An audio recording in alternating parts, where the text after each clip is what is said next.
Welcome back, everybody.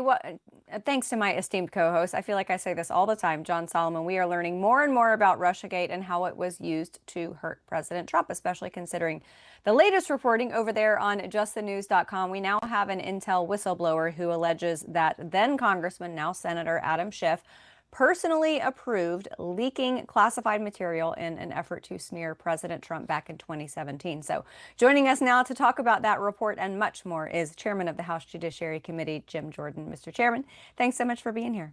You bet, guys. Good to be with you today.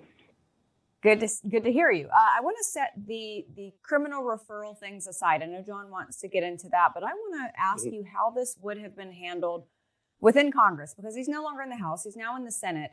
But how would the House have handled this, and should the Senate follow suit? What should happen to him within his responsibilities representing the people of California? Well, if this is all accurate about Senator Schiff, that while he was Intel chairman, was actually directing people to leak classified information, it seems to me that's about as wrong as it gets. And remember, this is the guy who, on one hand, while he's doing this, according to the whistleblower, he's also saying, oh, the American people don't get to hear about the other whistleblower that came along a few years later who was, that they used as the basis to impeach President Trump. So there's a whistleblower who now comes forward and says, back in 2017, Adam Schiff was telling us to leak information. This is the same Adam Schiff who then handled it a different whistleblower later in a different way and kept the American people from even knowing who the individual was who was going to, if Adam Schiff got his way, result in the president that the American people elected no longer being able to hold office. That's how bad this all is. So we'll dig into it. I think the real takeaway here is. If a whistleblower says Adam Schiff told him to leak information, we didn't get this information from Chris Wray. We got it from Kash Patel, who was actually trying to get the truth out to the American people. For some reason, this was never given to us by Director Wray. So I think those two are kind of the key facts. Schiff told him to leak. It happened. There was a whistleblower who came forward, and Chris Wray kept it from us. That, I think, is sort of the summary of the story. Yeah. There's no doubt about it. So there's a lot of things to unpack here. When you look at the whistleblower's claim, he's in a meeting with Adam Schiff where Adam Schiff allegedly approves the leaking of classified information through his staff. He says it 4 times, a couple times when Donald Trump is president, at least once when Joe Biden's president. No attorney general ever seems to bring charges. Is it possible that you may need to summon Adam Schiff back to the House for testimony, or Jeff Sessions or Merrick Garland, and say, did you know about this? Who gave this a pass? Yeah, I would like to, probably talk to the individual who did the 302. I assume there's a 302 done. We just got this information. We're just digging through it. Right. A 302 done where the agent, the FBI agent's talking to the whistleblower, getting the facts, and then go from there. In my mind, I always say, everything's on the table. The American people deserve the truth. People who did real wrongdoing, should be held accountable. So we'll evaluate all that. But the fact that Chris Wray had this, because I believe the date on the 302, if I'm remembering correctly, is from 2023. That's the last one, right? So this was during the Biden administration, during the Garland Justice Department, the Chris Wray FBI director, that this all took place. And yet we're now not finding out about it until August of 25, 2 years later. Yeah. That in and of itself is a problem. So I think all those questions need to be explored. Yeah, no doubt. Mr. Chairman, we all remember when then Congressman Adam Schiff, or then Chairman Adam Schiff, was out doing all of the shows saying that his committee had seen an abundance of evidence of collusion. Do you think that when he was saying that the intent was to leak more to try to bolster what he was saying on all of those shows? I would certainly think so. I mean, that was sort of the game that was played all the way through, whether you're talking about what the conduct of Senator Schiff or, then Representative Schiff or Comey and these guys, and how they leaked the fact that they briefed the president on January 6, 2021, 2017. They briefed the president on the dossier, and then suddenly it's in the news that the dossier was was talked to about to the president-elect, and it's that gives it credibility that it didn't have. It was a bogus document. So this is the game that was played throughout, where they would get information to the press, leak it to the press, and then bolster whatever narrative they're trying to spin. Sir, I want to ask a little bit about one of the excuses that was being discussed among the Democratic staffers, according to the whistleblower, that don't worry, you're not going to get prosecuted for leaking the CIA and the FBI's and other intelligence equities because we'll be protected by the debate and speech clause. Now, obviously, there are broad protections in the Constitution, separation of powers, but this wasn't the Congress's intelligence. This was the executive branch's intelligence shared through briefings.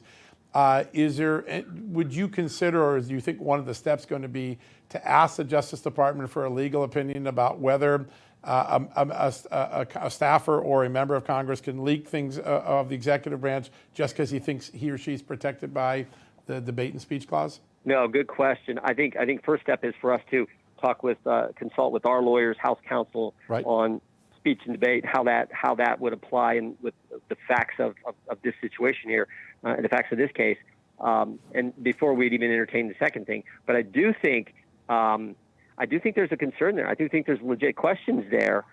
Normally, it's a pretty broad right to speech and debate, and you want members of Congress to be able to fully debate and discuss and relative to their work. But this appears like it was done for a specific purpose of undermining the administration. Again, I think we need to consult with the key people in the House counsel, some of our judiciary staff counsel, and see what they think this actually means. Yeah, important. Mr. Chairman, I know as chairman of Judiciary Committee, the tasks under your purview you handle with gravity and import. And I would think that as someone who is on the Intelligence Committee, on the House Intelligence Committee, or chairing it, there would be a sacrosanct relationship with intelligence. It certainly seems like that was not the case at all with Adam Schiff. He's not on the Senate Intel Committee, but if he was, I assume that would be grounds for removal. But how should the Senate handle this? Should he be booted? Well, I leave that up to the Senate, but I do know, to your point, if you're on the Intel Committee, you see information that no one else in the world gets to see, with the exception of the president. This is key information that you're dealing with on a regular basis, and you have to treat it as such. The fact that he wasn't, I think, is probably why. I think that's why former Speaker McCarthy took Adam Schiff off the Intel Committee. There's a way you have to handle this information. I remember what they did to Devin Nunes, who didn't do anything wrong, and what the attacks they went after him, and Adam Schiff went after him, accusing him of doing something that it looks like Adam Schiff is doing, or Adam Schiff did, I should say. So that is when you're in that position, you're supposed to treat it as treat this information in the appropriate fashion. And it looks like he didn't do that. So on that point, I want to ask, given that there is a current incredible allegation in the FBI files that Adam Schiff felt comfortable leaking intelligence information, all members of Congress don't get a security clearance. They're given access to intelligence information by virtue of their job as a member of Congress. Is it something that you might consider sending a notification to the Senate leader asking whether temporarily until these issues are resolved that Adam Schiff not be shown classified information, given what his own staffer told the FBI on 4 occasions? Again, I want to review all the documents. Gotcha. before I would say that. This is I think several hundred pages that Director Patel had given to our committee yesterday, and so we want to thoroughly evaluate all of that before we would make any decisions on a number of these key questions. What we do know is if this whistleblower is accurate, then what took place should not have happened for sure. And again, I come back to the point that while this is all going on, Mr. Schiff is, according to this whistleblower, engaged in this type of activity.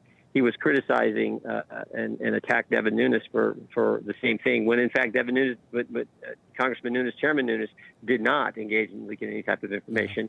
And of course, I talked about how the double standard on how the whistleblower 2 years after this incident in 2017, 2 years later in 2019, that whistleblower, we weren't even allowed to know that individual's name, and they were basing an entire impeachment of the president on it. Yeah, it's a great point. It heads all the way to impeachment. Mr. Chairman, before we let you go, the whistleblower described this leaking as unethical, illegal, and treasonous. And we saw something similar over on the IRS side when it came to Hunter Biden. Joe Ziegler, a Democrat, just like this whistleblower, identified politically as a Democrat. Are we looking at a situation where Democrats, ideologically speaking, have gone off the rails, or is it just a Trump derangement syndrome consumption that is compelling them to behave like this? Well, first of all, God bless the whistleblowers for coming forward and what they had to endure. I mean, you mentioned Mr. Ziegler, Mr. Shapley, Mr. Ziegler, both what they had to deal with. And you're right. I think Mr. Ziegler was identified identified himself as a Democrat. God bless them for coming forward. The retaliation that they experienced was as wrong as it gets as well. Let's hope this doesn't happen to this whistleblower. In the broader sense, yeah, the left is the left. There is this phenomena, Trump derangement syndrome, is real. They have it. They criticize the president no matter what he does. To take the latest issue, he wants to protect the streets of our nation's capital so tourists and residents are safe. And somehow he's criticized for doing that. It just makes no sense. But that's today's left.